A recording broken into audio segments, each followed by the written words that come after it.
Daniel and I thought that there was a good opportunity to provide transportation services to a segment of the population that was lacking of services, especially in the pandemic. And that was for people that were disabled and had to use the wheelchair accessible vehicles, which were not available just because of the pandemic. We employ about 2,000 employees. All of our employees or all our drivers are not independent contractors. They are W-2 employees. We pay them directly. We have over 600 vehicles right now in operation that go out every single day in all these locations.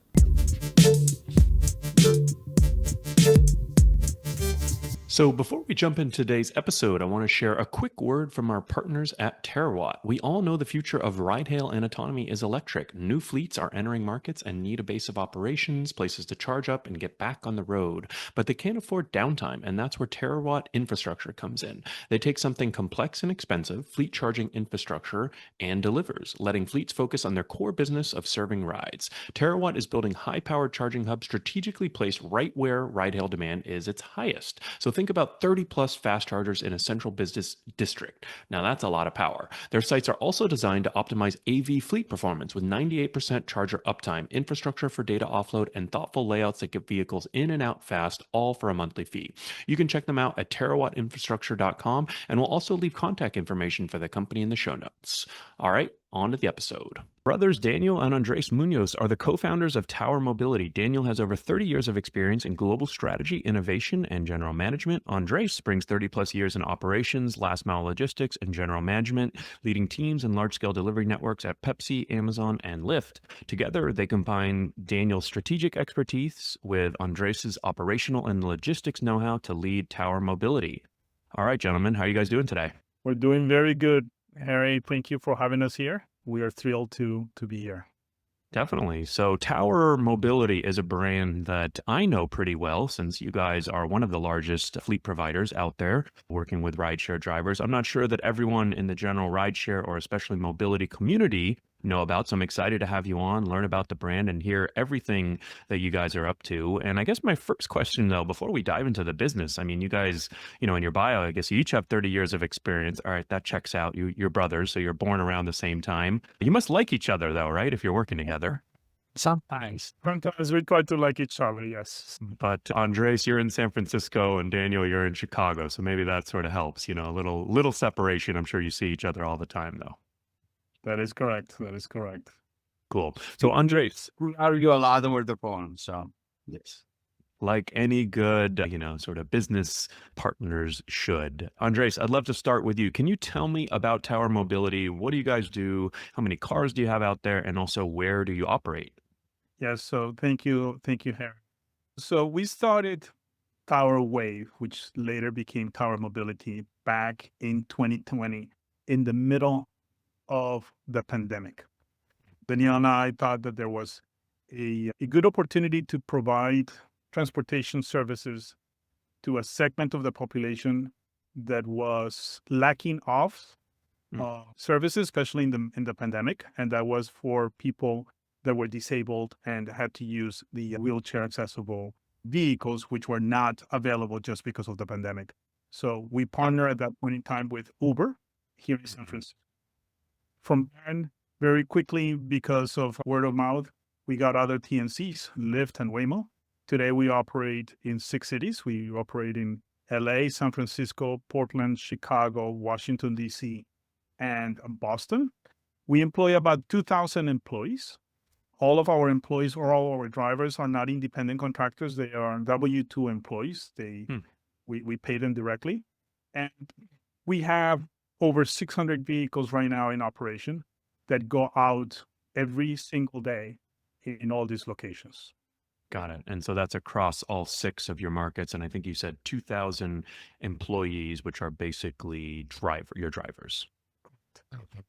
And so that's a pretty different model than most people who, when you think of driving for Uber and Lyft, I signed up. I'm an old guy, I guess. I signed up for Uber and Lyft 11 years ago to be a driver, independent contractor with my own car. I guess what's the main difference when you have W-2 drivers? I will say that with W-2 drivers is that you have consistency. You have, because on the independent model, The independent may have worked 2 or 3 hours a day. Maybe when they were on their way to work, they will say, I'm going to do a couple of rides and then I'm going to do a couple of rides. The W-2 model provides a full-time solution, not only for Uber, but also for the drivers as a number one job, because they're getting a salary, on an hourly salary plus tips, plus other compensation.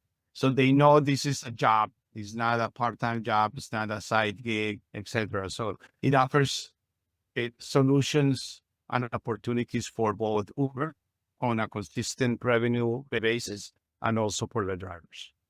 Got it. No, I was going to add, and I think the word is consistency. It's consistent pay for our drivers. It's consistent reliability for our TNC partners. And it's consistent experience, customer experience for our drivers. I mean, for our riders. If you are in LA and you're taking an electric vehicle, the electric vehicle from us, the majority of them are Teslas, Tesla Model Y. The experience is the same. The car is always clean.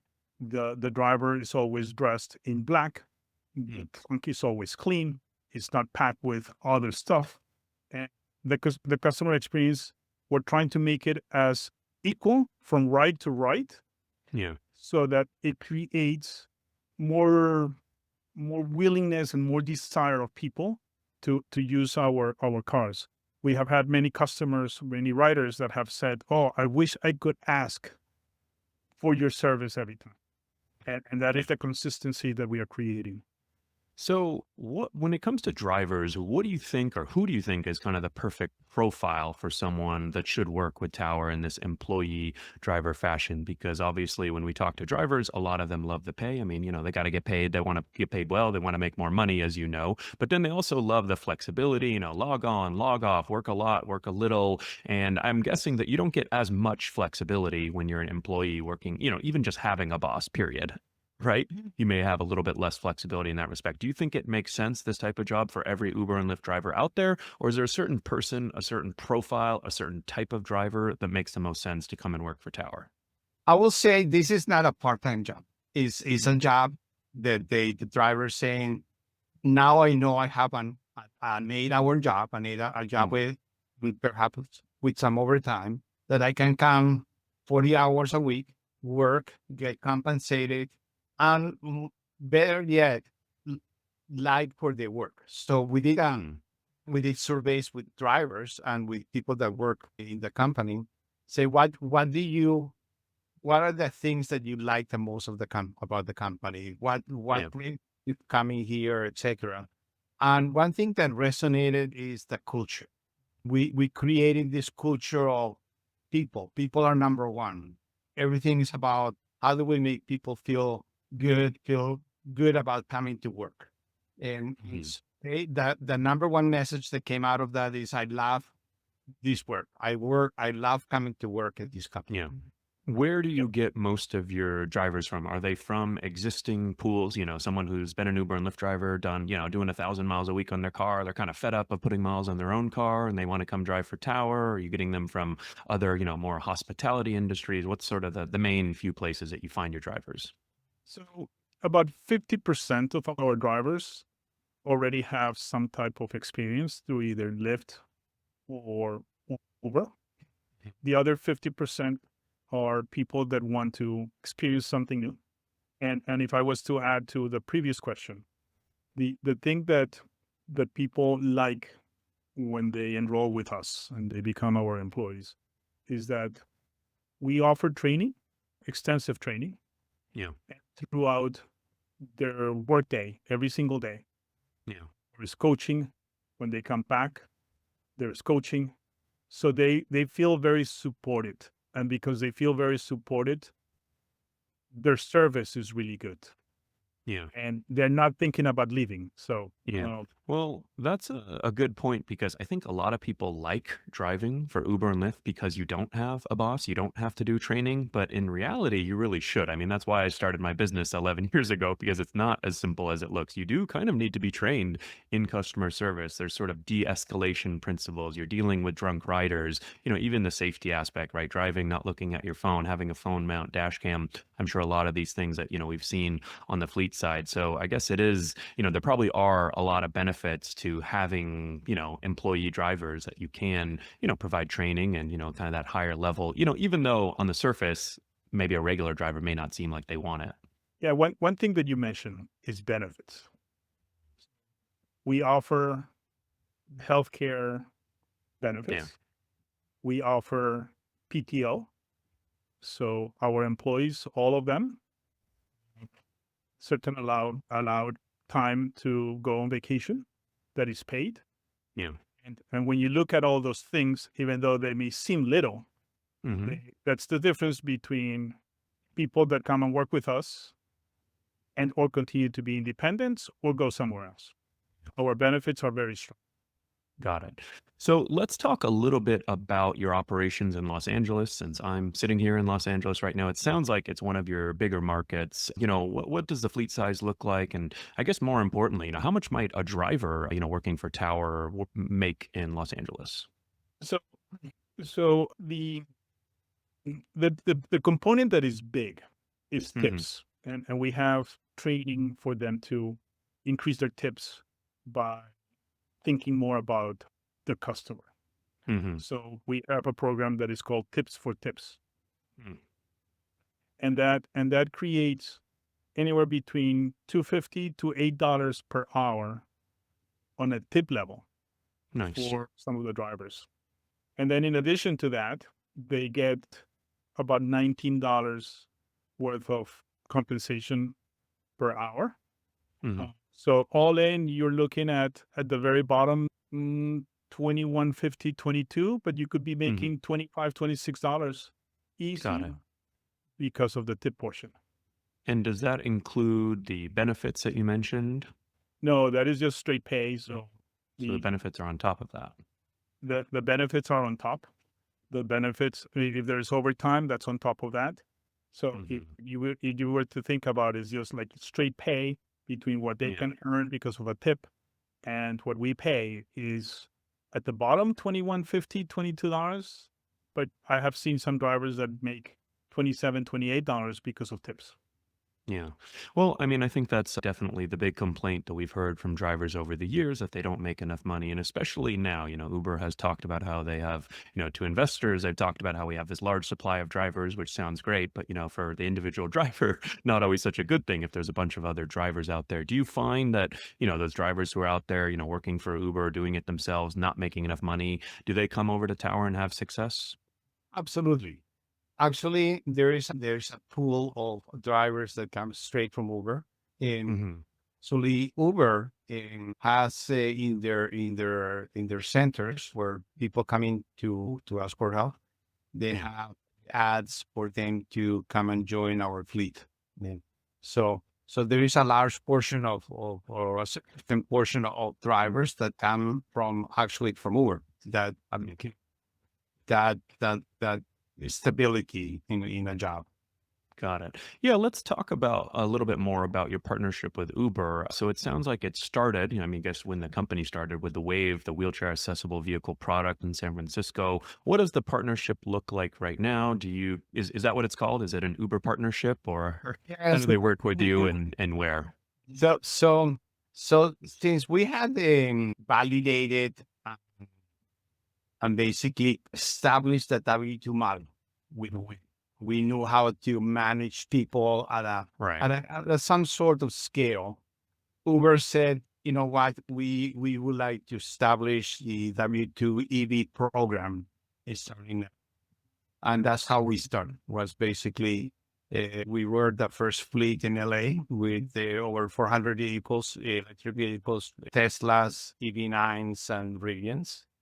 To do that. So imagine that for every car, you need 3.8 drivers. So the scale and what the vision for this program is not just 1,000 cars, it's thousands of cars across the US. So what we figure out there is that to be able to scale up to those levels, we needed technology. We needed to develop the technology to manage the drivers and to make sure that we had on real time monitoring of everything: safety, performance, compliance, location, etc. So we in 2024 basically we developed the technology. So we are able to manage that. So, and then in addition to that, we developed our own L3 superchargers. We're gonna call them superchargers because they are superchargers. That the average uptime on a supercharger out there is 85%. We are at 86.7%. So our superchargers are super, and we have a complete software that we also develop to make sure that we manage that with the fleet. And so the partnership with Uber is not only the technology that we have developed, is that charging infrastructure that we have invented, created, and developed and deployed. And also we have created a recruitment machine. So right now we have the ability to upload and train about 300 drivers a week. In 2024, we reviewed 40,000 candidates. Wow. And we employed over 3,300 drivers, which is incredible. That in 10 months in 2024, we developed a tech platform. We have our own superchargers, and then we created this recruiting machine.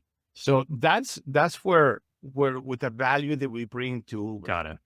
So, I mean, I know that everybody, and I probably get an email a day asking me, oh, we want to partner with Uber. A company's talking about how valuable a partnership with Uber is. What is the most valuable part about, for you guys about partnering with Uber? It sounds like, you sort of work with them. They send you demand, basically, right? Obviously, all of the rides. Or maybe some of the rides, all of the rides, you can tell me. And then, of course, it sounds like they provide drivers. I think I've been in the Uber vehicle marketplace before and seen the tower option, where you can rent a you can basically become an employee driver and, make money driving a Tesla Model Y for towers. So are those kind of the two big things, or talk a little bit about, kind of what are the main benefits to tower with the Uber partnership?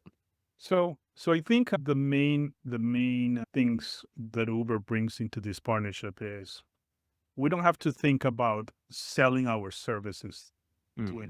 The demand is there, and I would say to an extent is infinite demand. So we don't have to worry about getting rides. The other piece that I think is super important is the support that we get. Is like I have not seen in any other corporation where I have worked with, where this is really a true partnership. They're providing a lot of product work, a lot of input, a lot of insights, a lot of feedback to really develop an operating machine that is unique.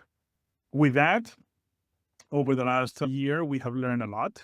We have improved a lot. We have tools today that we have jointly developed that are getting us to a better spot and to a level that it becomes a very sustainable model. And one thing I may add is that there's no preferential. If you're an independent, you have the same opportunity of getting a rider as we do. And it's all based on performance. I mean, our acceptance is 99%. Our cancellations have less than 1%. So we get every single ride, we accept every single ride, and very few we cancel very few rides. Yes. So that gives us the ability to be there. But if you're an independent driver, you have the same opportunity as we do. If you do that. Right. Well, I imagine this is, that consistent experience. I'm guessing that's one thing that Uber really likes about partnering, with Tower and other fleet providers because, otherwise, they get maybe Harry, they get maybe someone who's new, right? Maybe a nice car, maybe a poor car, when it comes to customer, maybe they do cancel, right? Like you said. So that consistent experience is pretty important. What do you think is in it for Uber with this partnership? I have to imagine that. And then also, as we've seen over the past couple of years, the insurance piece, and we could talk a little bit about that because I know Uber is doing a lot of stuff these days with individual drivers, where they want them to go out and get commercial insurance. So it seems like that's a big opportunity for them right now. So what is in it for them? So definitely the consistency and the reliability that we bring. Hmm. I think from an insurance perspective, because we can manage the driver's behavior in a better way than when you have an independent. Our Yeah. safety program is amazing. Day after day, we have less notifications of wrongdoing Hmm. from a driver. And a wrongdoing can be as What's one little. thing that you do what's one specific thing you do at a fleet level that you think has a positive impact on safety for your drivers that makes them get into less accidents or something like that? So we monitor all our drivers via cameras. Hmm. We do that real time. We provide feedback as long as there is no rider in the car Got it. as we see events. And then at the end, well, at the beginning of every shift, Hmm. we huddle the teams and we have a huddle team that we talk about just safety and maybe Got it. one or two things that are key for the day. And then during the day, we monitor them. And then at the end of the day, our drivers are also coached on the different things that we saw that could have created a situation, an unsafe situation. So we do this with the intent to Hmm. reduce those events day after day, and we have done that day after day. Most of our insurance companies that we have had, not only on EV but also on Wave, Yeah. are praising us for what we have done on the insurance. I mean, on the safety side, because of the monitoring, the coaching that we do every single day. Hmm.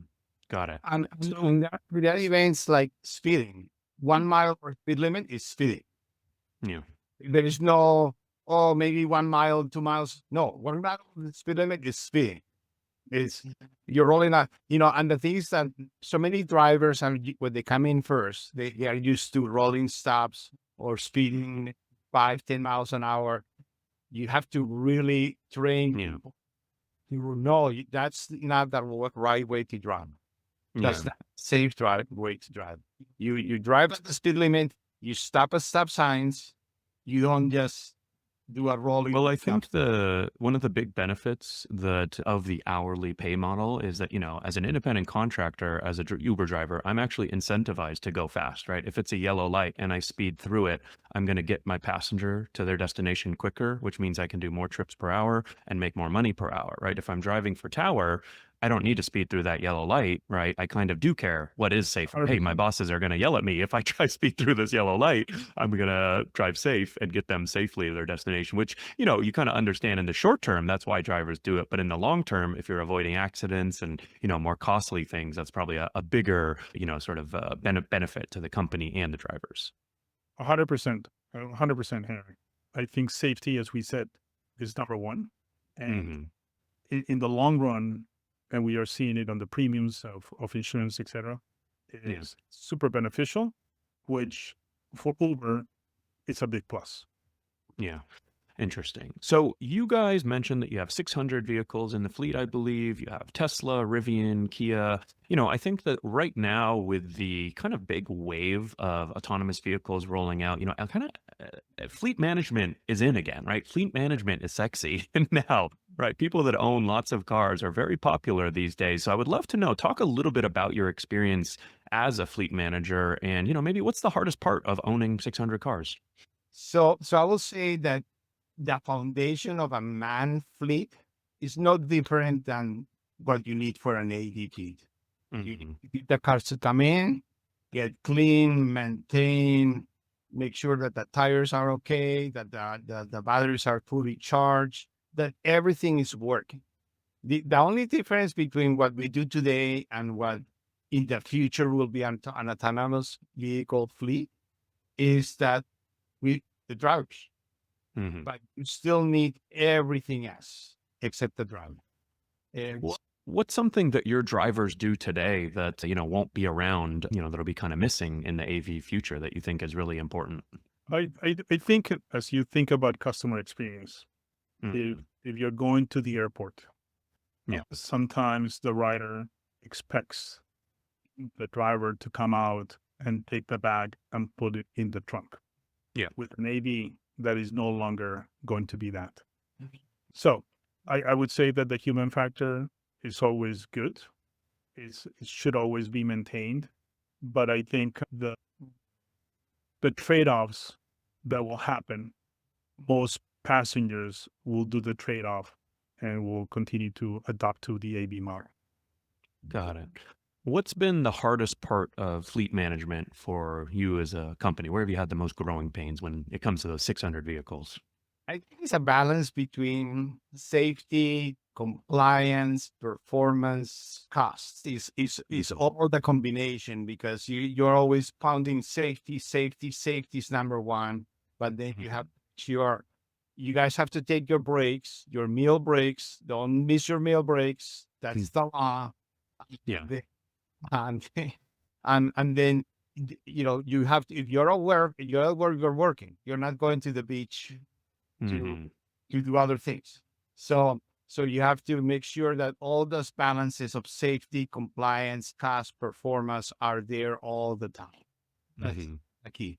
And of course, when the performance and you're dealing with people.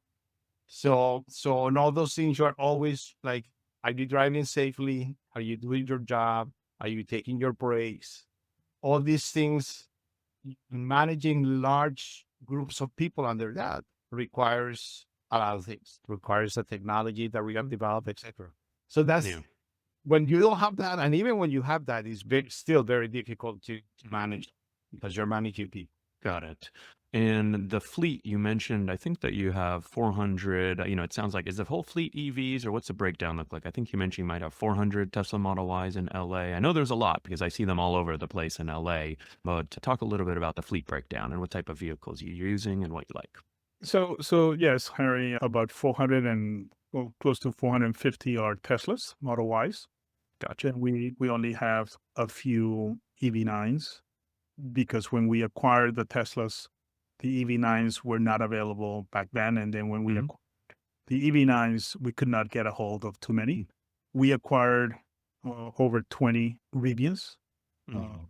that between the EV9s, the Kia EV9s, and the Rivians, they produce a wider product because they can provide the XL, the black SUV model Got it. versus a Model Y only produces up to a all black.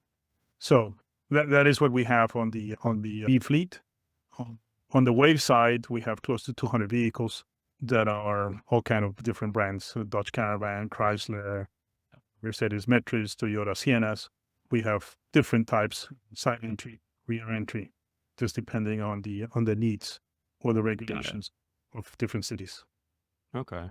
So if we focus on the sort of more traditional, rideshare Uber X or, Uber fleet of EVs, I mean, it sounds like your entire fleet is EVs. Do you think it makes sense? I know there's fleet owners out there that, use hybrids or, I think Toyota Camry is a popular model too. Do you think it is kind of a slam dunk these days to have EVs, or is there still a financial or, other argument to have some non-EVs? We had some Camrys as a pilot. Mhm. There is no way I would get another Camry. Hmm. I think the EV is the way to go. It's Got less maintenance. If you have the infrastructure like we do, then for us, it's really easy. So absolutely, electric vehicles is the way to go. The Toyota Camry is a nice vehicle, Yeah. but in the long run, What's the biggest kind of savings? Is it less maintenance work when the EVs? it's less maintenance, and also electric vehicles. The prices of electric vehicles have been coming down. Up until September 30th, there was also the benefit of the tax credit of $7,500, which made it more accessible. But even without that, the less maintenance, which is a lot of money, Hmm. Yeah.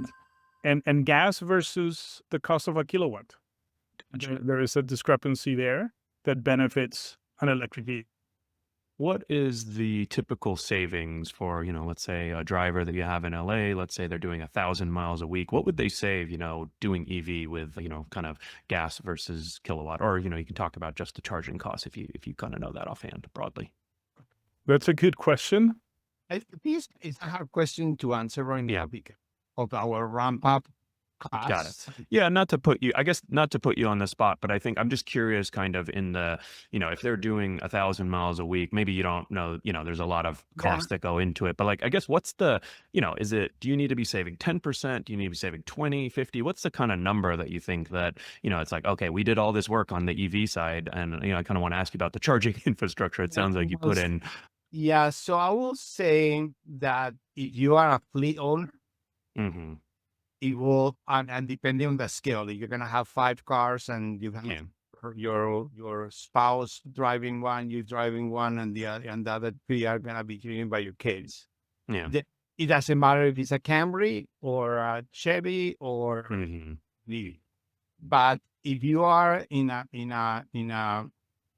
1,000-car fleet, Yeah. where you need ultimate efficiency and operational excellence, you need to have those vehicles that are able to perform to the highest efficiencies possible.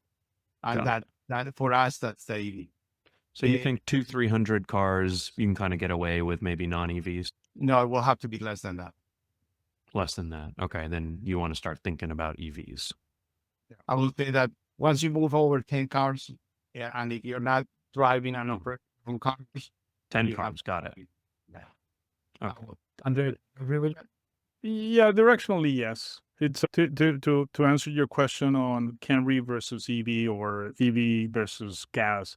It's difficult because I can dig into it, but we stopped using Camrys back in November.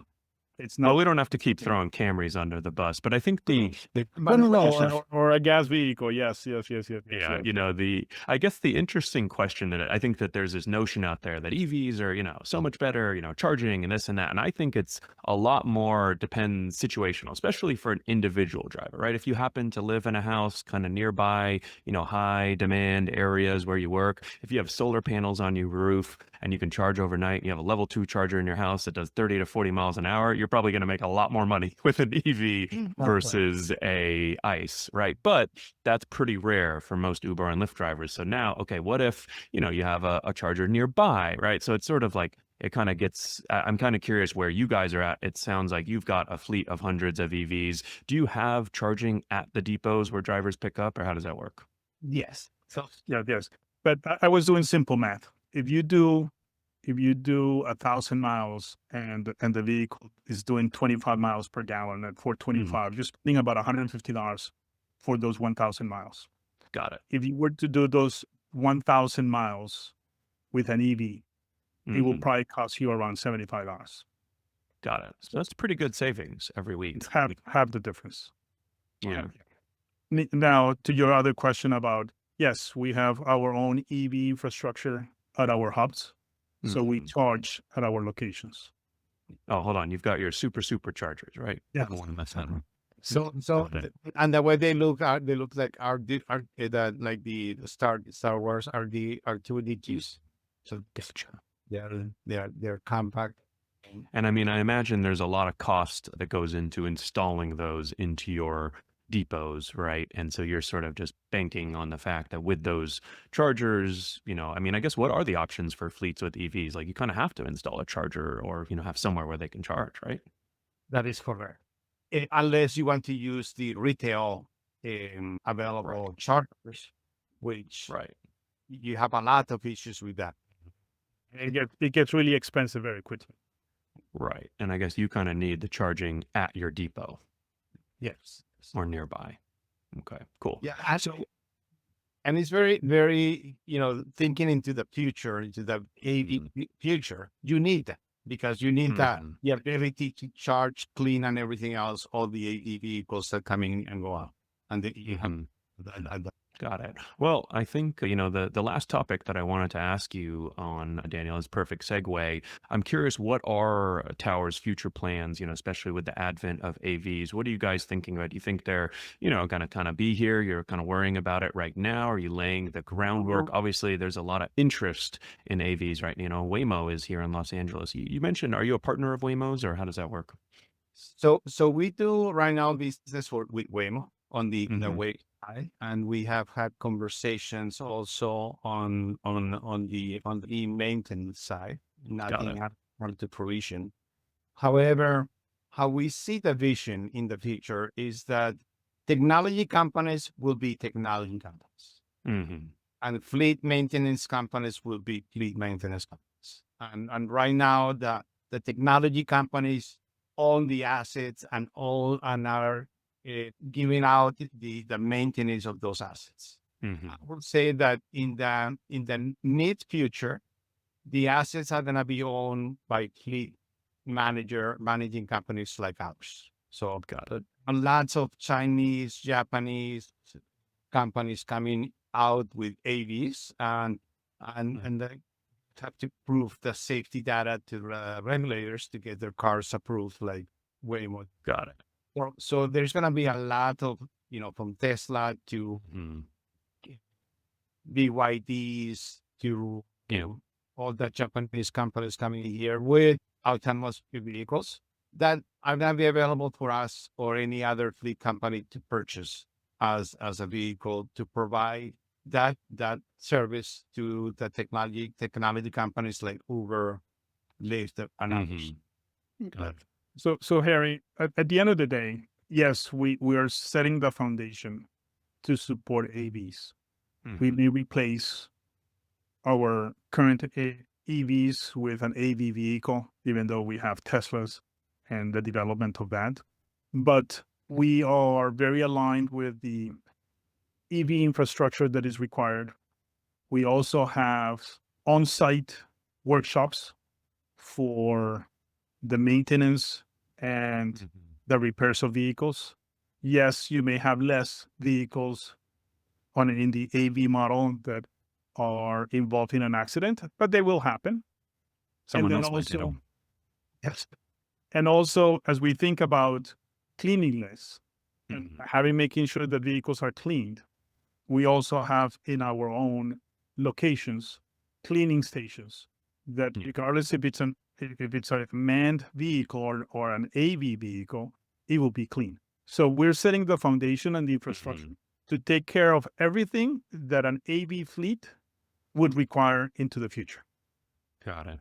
So it sounds like the sweet spot for tower mobility in this AV future will be potentially owning the AV, maintaining and cleaning them, charging them also, like you mentioned. And I think the other thing that is interesting is the people, right? I mean, all of the employees that you have right now that are driving, they may not love the idea of, switching over to cleaning or maintenance, but I think that idea of hiring, employees, I mean, someone's got to clean them, someone's got to maintain, maybe there's other roles. I think that's kind of the other. Does that sound about right for as far as, kind of the main value prop that you can provide in an AV future? That is correct. And I think that there's always going to be man vehicles to a certain level. I mean, it's not going to be, I mean, unless we're talking 50 years from now. But I think in the near mid future, there will always be a place for a manned vehicle and then Yeah. a place for a navy. So it's got to be a combination. So, Well, yeah, and I think the big thing for me is, I always like to bring this stat, right? Waymo's doing 250,000 trips per week, and I think Uber's doing over 250 million trips per week around the globe, right? So the scale is quite different. Even though Waymo seem like they're everywhere, they're still pretty small relative to Uber's global footprint. And I think that there are, so I'm always thinking about what are the opportunities now, with human drivers where you can kind of, or human rideshare, we can lay the groundwork for an AV future. Who knows how long it's going to take or, when or where. But I think there are a lot of, EV charging, right? Obviously, all of these AVs are EV, but I think you guys have a few interesting opportunities too with the wheelchair accessible vehicles. I don't think that's going to be automated for a very long time. I think I saw on your website that you also do non-emergency medical transport. I'm maybe there's some crossover with Wave there, and then airport rides. So I feel like there's actually some interesting kind of human powered segments today that will maybe be, the last or maybe even never be automated. So I guess if I was a fleet owner like yourselves, I might be, kind of maybe I invest a little extra in some of those categories to hedge against AVs in the future. 100%. You said it very well. Yes. Okay, cool. Well, all right. Well, we ended with a little mini strategy session on AVs for fleet owners. So hopefully everyone enjoyed that. I really appreciate you guys both coming on. We'll leave a link in the show notes to both of your profiles. And then if folks want to learn more about Tower, I believe the website is towermobility.com. Does that sound right? That is correct. Yes, thank you. All right. Thank you guys. Appreciate you having on. Thanks for watching today's episode of the Rideshare Guy podcast. For more information on today's guest, please check the description.